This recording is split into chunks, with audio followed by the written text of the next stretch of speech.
वाक्य पिछले दिन मैंने तुम लोगों को रचना के दृष्टिकोण से नहीं बताया था, समझे। और आज तुमको रचना के दृष्टिकोण से, अर्थ के दृष्टिकोण से बताने की कोशिश करूंगा। अब देखो, पिछले दिन तुमने वाक्य को देखा था, उसमें देखा था जो सरल वाक्य, संयुक्त वाक्य और मिश्र वाक्य। लेकिन आज जब आपको हम अर्थ के दृष्टिकोण से दिखाने के लिए जा रहा हूं, वह आपको आ जाएगा। इसका 6 गो भेद हो जाएगा। 6 गो भेद क्या? नंबर 1, सबसे पहले यह वाक्य देखो। वाक्य क्या करता है? अंदर के मनोभावना को व्यक्त करता है, अंदर के मनोभावना को व्यक्त करता है, किसी आशय को व्यक्त करता है। कोई बात कहा जाता है, कोई बात पूछा जाता है, कोई सकारात्मक बात होती है, कोई नकारात्मक बात होती है, या नहीं तो कोई प्रश्न किया जाता है। इन सारे बातों को प्रश्न करने का, अपना सहमति देने का, अपना स्वीकार करने की बात, ये सारा चीज वाक्य के माध्यम से ही होता है। अगर वाक्य नहीं रहे, वाक्य अगर नहीं हो, तो ऐसी परिस्थिति में एक व्यक्ति दूसरे व्यक्ति से बात नहीं कर सकता है। तो वाक्य जो है अभिव्यक्ति का माध्यम होता है।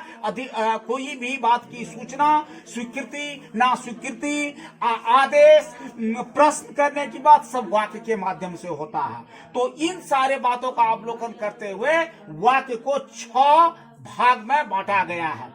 और इससे पहले ही बता चुका हूं, वाक्य जो होता है सब शब्दों का सम्मेलन होता है, शब्दों का समूह होता है जो कोई भाव व्यक्त करता है। अंग्रेजी में इससे पहले भी कहा हूं, sentence is the combination of word which makes a complete sense is called sentence.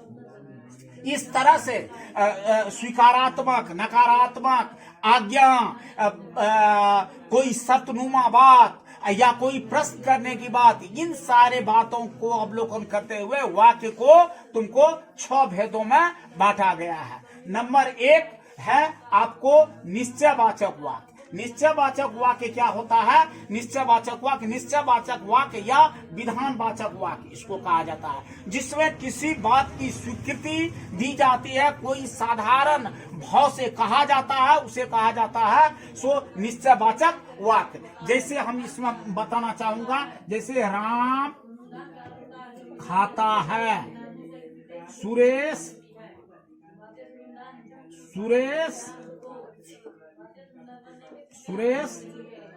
तस्वीर खींचता है, तुम गेंद खेलते हो। यह सारा बात जो है हो रहा है, यह एक स्थिति को, निश्चितता की स्थिति को बताता है। दूसरा है नकारात्मक वाक्य। इसको नकारात्मक वाक्य को निषेधात्मक वाक्य भी कहा जाता है, जिसमें किसी काम के नहीं होने का बोध होता है। इसी में अगर नहीं लगा दे, मत लगा दे, ना लगा दे, तो यह हो सकता है। जैसे राम नहीं खाता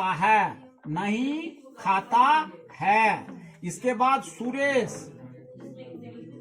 सुरेश तस्वीर नहीं खींचता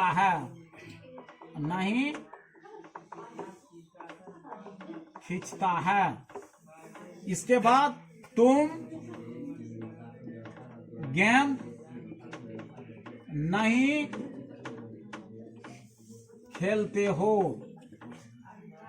और तीसरा वाक्य होता है आज्ञार्थक वाक्य, जिसमें या आज्ञा सूचक वाक्य या आज्ञा बोधक वाक्य या आज्ञार्थक वाक्य, आज्ञा के अर्थ में, जिसमें कोई किसी को आज्ञा देता है, उसे कहा जाता है आज्ञार्थक वाक्य। अब तुम जाओ, अब तुम जा सकते हो, अब तुम आ सकते हो, अब तुम मसाला भून सकते हो, अब तुम क्रिकेट खेल सकते हो। ये सारा चीज इसमें हो जाएगा।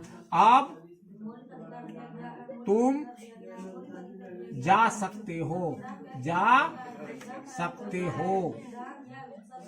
तुम लोग पढ़ सकते हो, सुरेश सुरेश कार्य करेगा करेगा, यह हो गया। इसके बाद चौथा वाक्य जो होता है उसे कहा जाता है मनोवेगात्मक या विस्मयादि बोधक वाक्य। मन में जो वेग होता है उसको उत्कृष्ट करना, या किसी विषय कोई मन की जो विषय है, चाहे वह उद्वेग है, चाहे वह प्रसन्नता है, चाहे वह हर्ष है, या कोई दुख है, या कोई खुशी है, इन सारे चीज को व्यक्त करना होता है मनोवेगात्मक वाक्य। जैसे मैं कहना चाहूंगा इसके संदर्भ में, सो आह आह दादाजी दादाजी चले गए, दादाजी चले गए, चले गए, छी छी छी छी छी छी छी,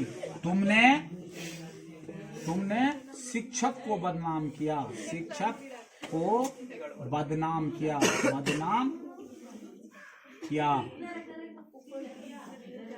क्या, ही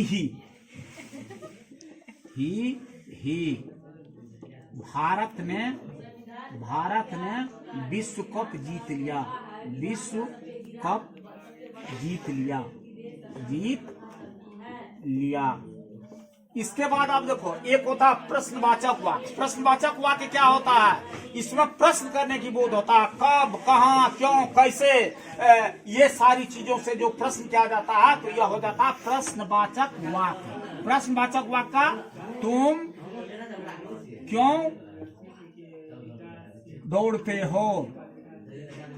हो, मंजित क्या करता है, मंजित क्या करता है, वे लोग कहाँ जाते हैं। अरे समझोगे, इधर ध्यान दोगे तो एक बात है, कहाँ, वे लोग कहाँ जाते हैं।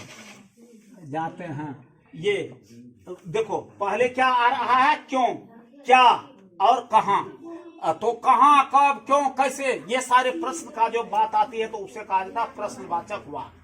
और एक होता है संकेतवाचक वाक्य। संकेतवाचक वाक्य में प्राय दो वाक्य जुटे होता है और एक दूसरे पर सत्नुमा बात करता है, और वह तब संपादित होता है, एक काम तब संपादित होगा जब दूसरा काम संपादित होता है। तो इस सत्नुमा या ये अवलंबन वाला वाक्य जो होता है उसे कहा जाता है संकेतवाचक वाक्य। जैसे तुम आओगे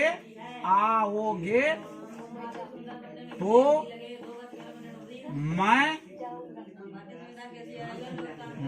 जाऊंगा, वे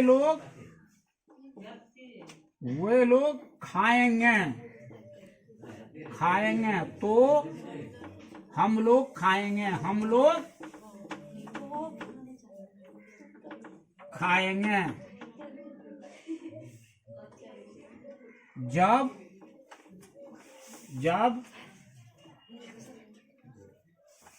शीत लहर होगा तभी गेहूं की फसल अच्छी होगी, गेहूं की फसल अच्छी होगी। इस तरह से तुम देखो वाक्य 6 प्रकार का हो गया, स्थिति और परिवेश के अनुसार निश्चयवाचक वाक्य या विधानवाचक वाक्य, नकारात्मक या निषेधवाचक वाक्य, आज्ञार्थक वाक्य, मनोवेगात्मक वाक्य, विस्मयादि बोधक वाक्य, प्रश्नवाचक वाक्य, संकेतवाचक वाक्य। समझे?